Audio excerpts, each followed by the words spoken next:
யோக ஞான சித்தர் ஓம் ஸ்ரீ ராஜயோக குருவே, உங்கள் நாமம் பாட பாட இன்பம் பொங்கி வருமே. தெய்வீக திருவுருவே தேடி வந்தோமே, தெய்வமானமை பொருளை காண வந்தோமே. தெய்வீக திருவுருவே தேடி வந்தோமே. நம்ம கிட்ட இருக்கிறது இறை சக்தி.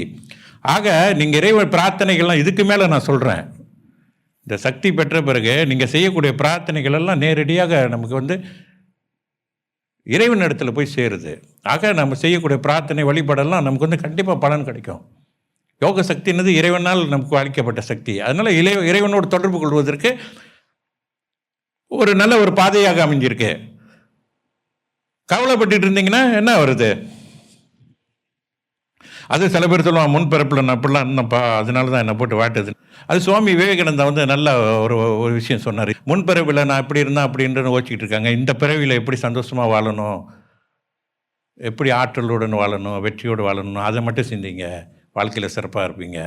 முன்பிறப்பை பற்றிலாம் ஓச்சிக்கிட்டு இருக்காதிங்க, வாழ்க்கையை வளர்ந்துருவீங்கன்னாரு. அது சரியாக தான் சொல்லியிருக்காரு அவர்.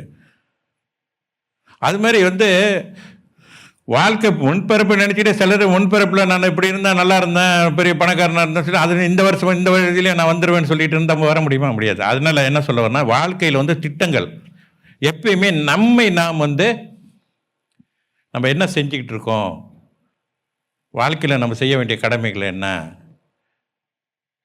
பொருளாதாரம் எப்படி சம்பாதிக்கிறது, வாழ்க்கையில் மனைவி மக்களோடு எப்படி சந்தோஷமாக வாழ்கிறது, அந்த மாதிரியான சிந்தனைகளை செய்யணும். நம்மளை நாம் எப்பொழுதுமே ஒரு சிறு ஆராய்ச்சி இருக்கணும். நமக்கு நம்ம செய்கிறது ரைட்டாக ரோங்க.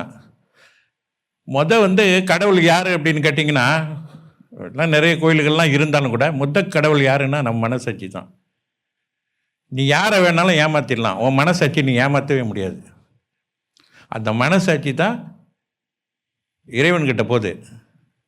உன் மனசாட்சி நீ ஏமாற்றவே முடியாது. நீ உன் தாய் தப்பனை ஏமாற்றலாம், உன் நண்பரை ஏமாற்றலாம், இருக்கக்கூடிய உட்டா உறவனை எல்லாரையும் ஏமாற்றிடலாம். ஆனால் மனசாட்சி என்பது ஏமாற்றவே முடியாது. அது உனக்கு சரியான தண்டனை கொடுக்கும். நீ செஞ்ச தவறுக்கு உனக்கு தண்டனை இருக்குது.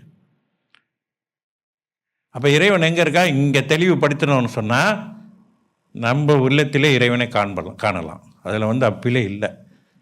வெளியில் சிலையில் மட்டும் பார்க்க முடியாது, இங்கேயும் பார்க்கலாம் அங்கேயும் பார்க்கலாம். என்றைக்கு உன் மனசிலே இறைவன் இருக்காருன்னு உதயமாக தான் அன்றைக்கி நீ வெளியில் எங்கேயும் இருக்க இறைவன் எங்கும் நிறைந்திருக்காருன்றதையும் நீ உணர்ந்து கொள்ளலாம். யோக ஞான சித்தர் ஓம் ஸ்ரீ ராஜயோக குருவே, உங்கள் நாமம் பாட பாட இன்பம் பொங்கி வருமே. தெய்வீக திருவுருவே தேடி வந்தோமே, தெய்வமானமை பொருளை காண வந்தோமே. தெய்வீக திரு